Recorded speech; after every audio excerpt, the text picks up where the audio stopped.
Hi. Well, today I'm going to be sharing this wonderful recipe because it's a chocolate cake with a slight difference. It's got a courgette in it. This will keep it moist and light and a little bit better for you than your standard chocolate cake.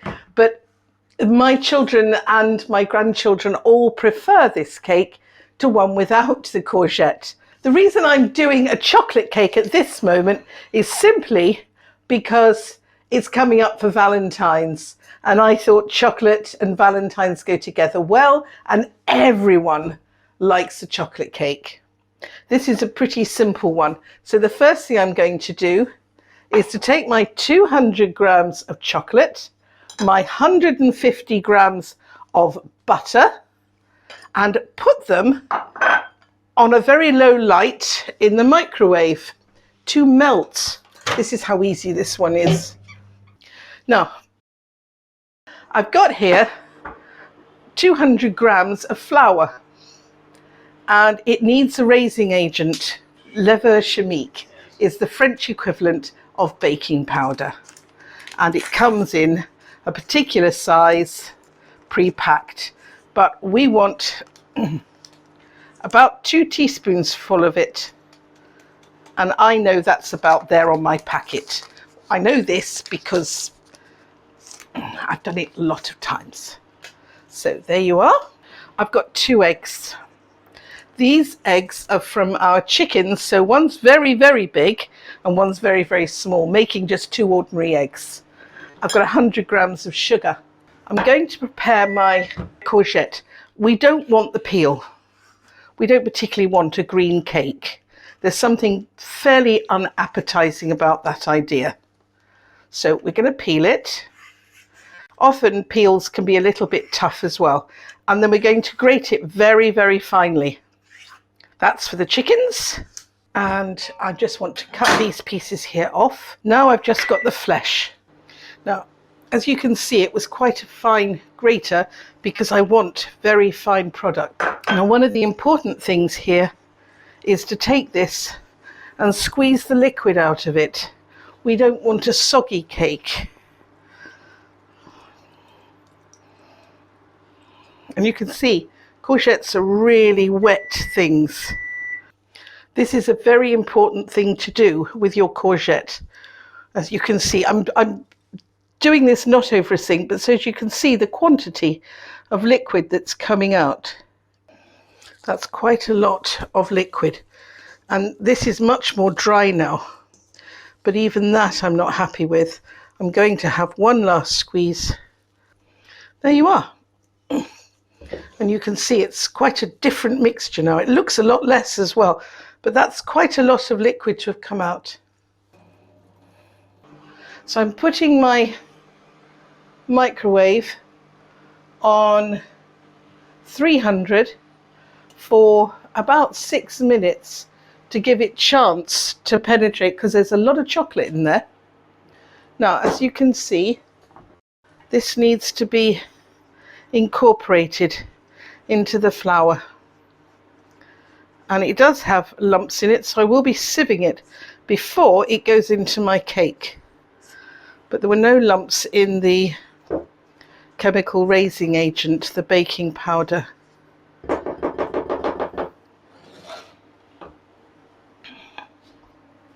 Now, I'm going to break my eggs,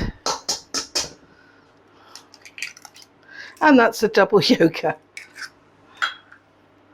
But they're not really twice the size of an egg. So this is tiny by comparison. There you are. 100 grams of sugar I'm putting into the egg, and I'm giving it a good whisk.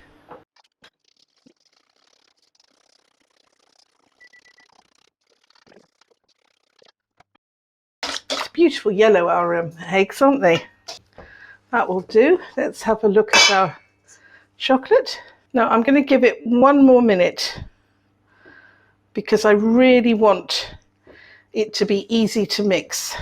I don't want to cook my eggs when it goes in, so I don't want it too hot. That's why I'm being so careful.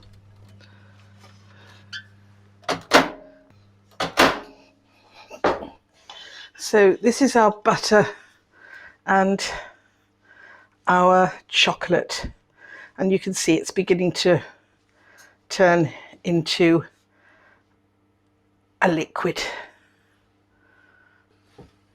Now I'm going to add my chocolate to my egg and sugar, and I just find that putting wets together and putting dries together seems to work quite well as a general rule for cake making.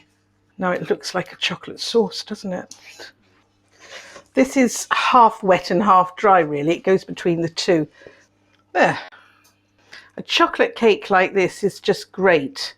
It's great for when you have guests, but it's also great for family events. A lot of people prefer that to an ordinary birthday cake. And making a cake with real chocolate is a real luxury. Right, your courgette is well incorporated, and now you can see they're very fine little gratings.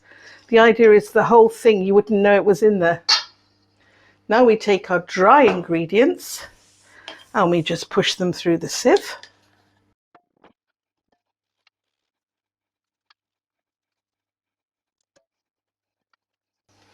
If it goes too dry, add a splash of milk.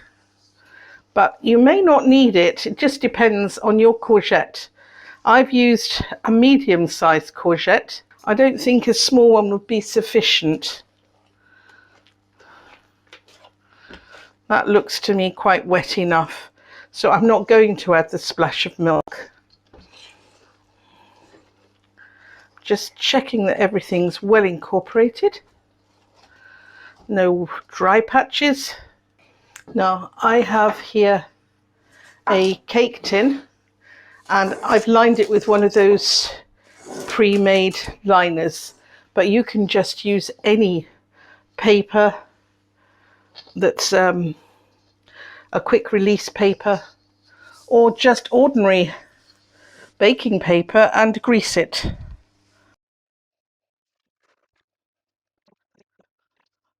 Now it really smells chocolatey, really chocolatey, doesn't it?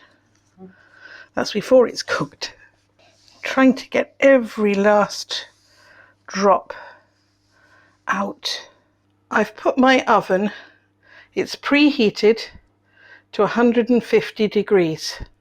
I will be cooking this for about an hour, but I will test it after 50 minutes because cakes are made with real ingredients and they vary.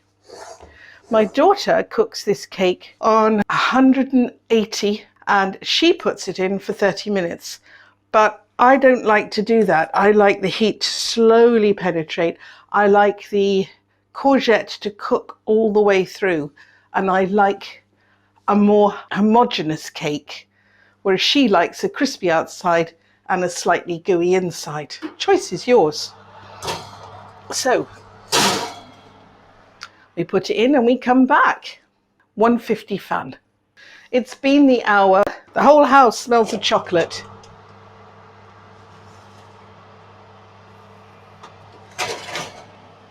I want to show you how I test for a cake. Can you see it bounces?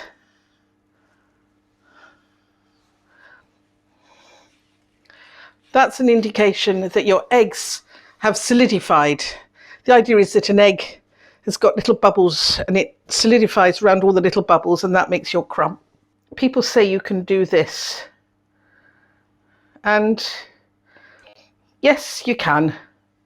You can see that it's okay, but if you've got something with fruit in your cake, it'll go through and pull out the fruit and it won't look clean. But that is clean. Now I'm going to give it hot a couple of minutes. There you are. Can you see? This is a beautiful coloured cake. It does smell good, doesn't it? Very chocolatey. Now I'm going to lift it off its hot little plate and pull it back so it Ideally, one would have a plate rack that allows the air to circulate, but I'm just allowing it to do that. You see, it is bouncy, but it's still fragile. And in 5 minutes, it will not be as fragile. So we give it the 5 minutes to just settle, and then we'll put it on the plate and we'll cut some and have a look at it when it's become a cake. At the moment, it's more like a dessert. Well, as you can see, it's now in 5 minutes, and you can actually have a look underneath. The steam is still coming out of it. And you can see it's very chocolatey all the way through. So what we're going to do, we're just going to leave it to cool, and then we're going to cut a piece and taste it. I always like that bit. Well, I'm very happy because it's now the moment to cut it. And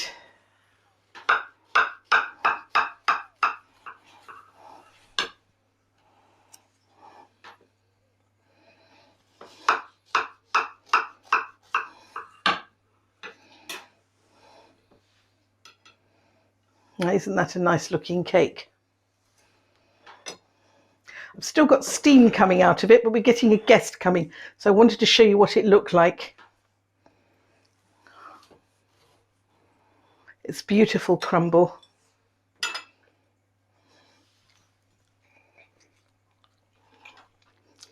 Oh, you'll like this. That is chocolatey, but it's light.